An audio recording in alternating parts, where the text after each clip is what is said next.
Still worried of EEAT? It's not a myth anymore.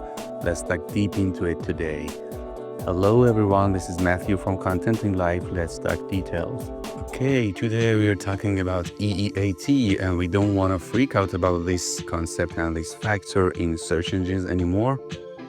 Maybe you have heard this factor or this term somewhere in learning about SEO and content marketing, but don't know what exactly is EEAT and how can you implement it in your content marketing efforts, in your blogs and etc. Let's talk deep about it and understand it. What is this favorite acronym in Google and how can we make it work for us? Well, let's be honest, guys. The internet is a jungle. We see lots of information coming from different sources. We are bombarded with information and content every day, and we don't know which one to trust and which one to follow. And we can say EEAT is just Google's way of being your trusty guide. You want to become a trusty guide if you follow the EEAT principles and become a trustful source for information. You do cut through the noise if you follow this factor and help people find good stuff. And it can be a secret recipe for quality, in the old days, maybe just talking maybe blah blah about something and only having good linking or good keywords in the content was enough, but it's not enough anymore. Google values the useful content and practical content that actually helps people. So you have to follow the EEAT factor to show Google and show your audience that you're trustful and you can help them in their problems. Before EEAT, it was only EAT. But after 2022, Google added another E for experience. We'll talk deep about it. But why did Google add it? It was they wanted to make sure that content is written by people who've actually done the thing. For example, you have to show that you have the experience in the field that you are talking about. For example, I have to show that I have the experience in content marketing.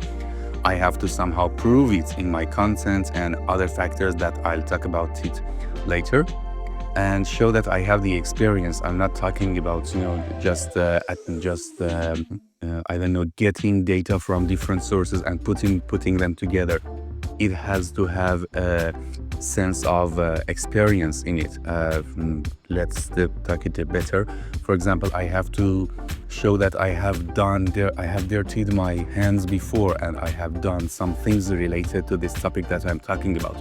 So it was EAT before 2022 and now it is EEAT. We can say that it's not a top secret, thing that you don't know what you have to do. Google has talked about it very much in their sources, and it's somehow a blueprint of how to show your EEAT. You can say it's not a scary robot anymore. It's got just kind of set of rules just showing the humans that you have the experience, authoritativeness, expertise, and trust in a field that you're talking about. How does it work? We can assume that it works that some human raters give thumbs up or down about your content, and there's a feedback brain in Google's algorithm that learns from the feedbacks, and it gets smarter and smarter. The AI is getting smarter and smarter by reading more, by finding more relevant information, by comparing the sources and everything. I don't know how it works deeply, but I think that it's learning about your experience and the field of activity that you do, how you provide an information and how you talk deep about it, and Google's algorithm learns from that. So let's see what are the pillars of EEAT. The first one is experience. You have to show the pictures, or people won't believe that it happened for you. For example, your content, you can show the photos of yourself, doing something, videos of yourself. It depends on the topic and industry. For example, in the food industry, or if you are showing that you are a cook, you have to show the videos of yourself cooking something, or photos of you preparing some recipes. And you have to talk about real life stories. bringing stories, for example, about the experiences you had in your past jobs, or what are the failures, the successes, anything that happened to you yourself as the author of the content. You have to show these real life experiences. For example, what kind of advice can you give? You can say that I messed this up, so I teach you my failures and what I think I did wrong, and you don't have to do this wrong anymore. And I give you an advice because I failed and you should not fail anymore. For example, there are some conferences named FailCon or something like that people talk about their failures, and it's very useful for others to not to do that wrong things and be more successful in their career or business, startup founding or anything else. So the first one is experience. You have to show that you have done something similar to the topic that you're talking about. The second pillar is expertise. You have to show that you know this stuff. You have to show that you have the expertise. And how can you show that? Credentials and qualifications, some certificates or anything that shows that you have the expertise in this field. Or some testimonials can help as well. Or you can link to reputable sources. Linking that go from your content to other sources. Some people might think that it can hurt your SEO, but I think if you, for example, put a link to Wikipedia or some credible sources famous in your field, it shows that you know those reputable sources and you use them, and it can be very helpful. For example, in my blog on Medium, I always send links, for example, for what to read more about the topic and what are the sources I use for this article. I always put a link to that sources at the end of my article.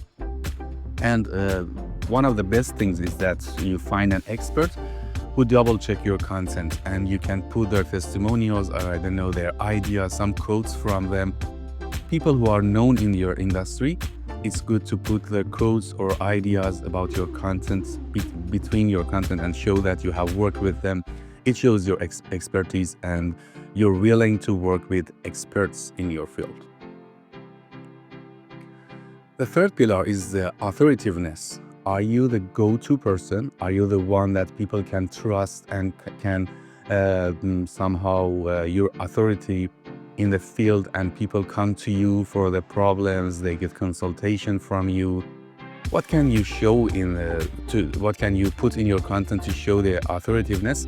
But let's be honest, not all of them should be in one content. You can put them in different pages of your website, and your website as a whole gets the EEAT score. What can you put? You can put shoutouts from other respected sites. For example, some news media have talked about you, some people may talk about your experience in their blogs, and you can ask them to give link to your website and show that you have the authoritativeness. Any good press and media mentions, but let's be honest, some people pay the press releases or media websites to post PR about them. It's still useful. We can't say it's somehow tricking the Google, but even though those websites receive money from you for posting you have to show them that you are talking about something real and not just something fictional or a scam or something. Or if you have any awards, even small ones, if you have any awards in your field, it's better to show them in your website or between your content or your posts on social media. Show that you have an award related to the topic that you are talking about. It can be very useful, showing both Google and your audience that you have the authoritativeness. And the last but not least is the trust. It's the big corner. You have to show the people that they can trust you, but it's somehow vague how to show that. Something that I think is helpful is that you have a website with a good user experience. No errors, no bad designs, just a simple minimalist design can be useful, but the speed still matters. If you don't follow this pillar, the other three pillars are not going to work for you. You have to show that you value the customer's experience and they can trust you. There are other factors you can consider here. For example, if you answer their questions, if you open your comments in your website, and if you put some testimonials that people have trusted you and the result of the trust. And I think engaging with customers, engaging with potential customers or real customers, and showing that engagement to Google and other audiences can be very useful in showing trust. But let's talk about something very important here. There's a zone that I call it "Don't mess this up." And this zone is named YMYL, your money or your life. You have to be very careful if you are working in these industries. Topics that impact someone's money, health, or happiness. These topics are very important for Google, and Google is very super serious about them. EEAT here is just not a suggestion. It's not something that can help you rank better. It's the law. For example, if you are talking in health topics, you have to surely show that you have the experience and expertise. I can say expertise and authoritativeness are very important in these fields. And you have to truly show that. And something about money, for example, cryptocurrency topics, or I don't know, financial advices. You have to show that you have the authoritativeness here. You can just put some suggestions in the field, and Google is very serious about that. You might not get ranked, and not many people will see your content. So if you are in these fields, anything that's related to money, health, or happiness, you have to keep EEAT your top priority and show all of these pillars as strictly and as I don't know, as brightly as possible. And be careful about it. In each industry, you have to know how to show the EEAT. For example, let's compare a doctor or a food blogger. If you're writing a medical article, you have to put expertise in the top priority. You have to show that you're a real doctor writing an article. You have to show that you are a real expert in the health field and writing an article about health. But for a research blog, experience is more important. Experience is the queen here.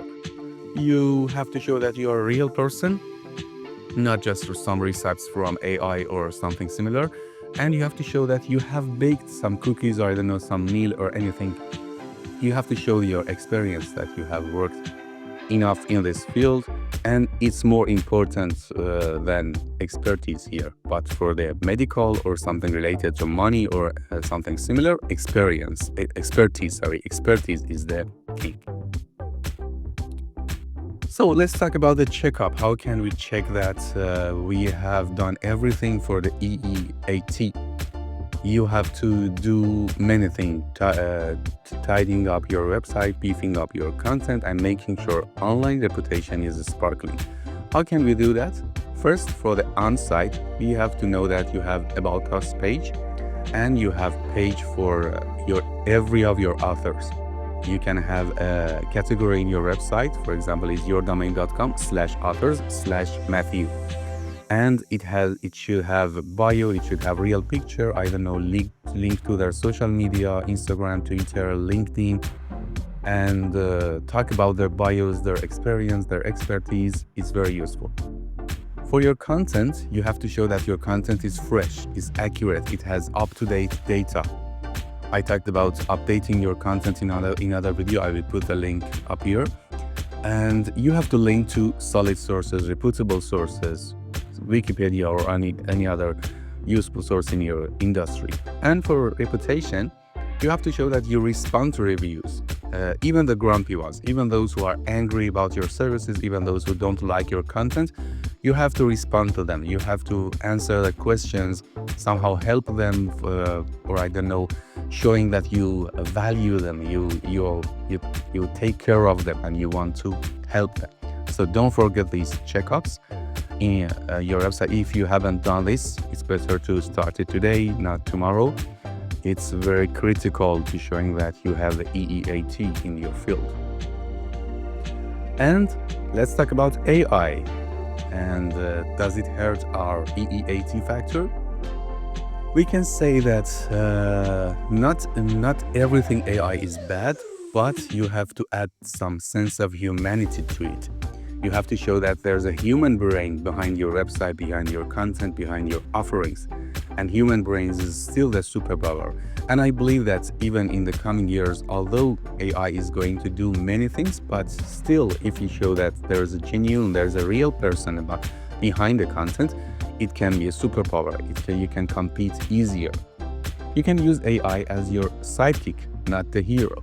AI can help you in brainstorming, giving you the trendy topics, doing keyword research, and etc. But you have to add real-life experience. For example, I use AI for writing my blog posts on LinkedIn or Medium, but I talk to it and say that and talk about my experience, talk about my failures, my successes, and tell it to put them in the middle of the article and talk more deeply about that experience and show the genuine expertise as more valuable than ever. It's getting more and more valuable. Many, lots of hundreds of, I don't know, millions of content is being published each month in the web, but those who have real experience inside them can be very more helpful, and Google values them. So let's recap the information. The bottom line is there's no secret. You can't trick Google. You should be just a good human. Create genuinely helpful stuff, be honest about who you are, and build a good reputation. Yes, let's be honest and let's be clear about this as well. It takes time, guys. It takes time and resources. It doesn't happen at night. You have to continue showing your experience, expertise, authoritativeness, and trust. You can do it just by promoting or buying ads, something like that. You have to show that you are consistent in being helpful, being authentic, and being trustworthy. If you have any question about this topic, please comment in the video and I will try my best to answer you if I have the experience and expertise in that field. I hope this video helped you. And if you like to continue learning about contenting life, about how to become a content marketer, how to become a content strategist, and etc., how to use AI and power up your content efforts, subscribe to Contenting Life, like the video, and send it to any of your friends who want to know more about Contenting Life. Thank you again, everyone, for watching the video. I hope it helped you in your contenting journey, and see you soon.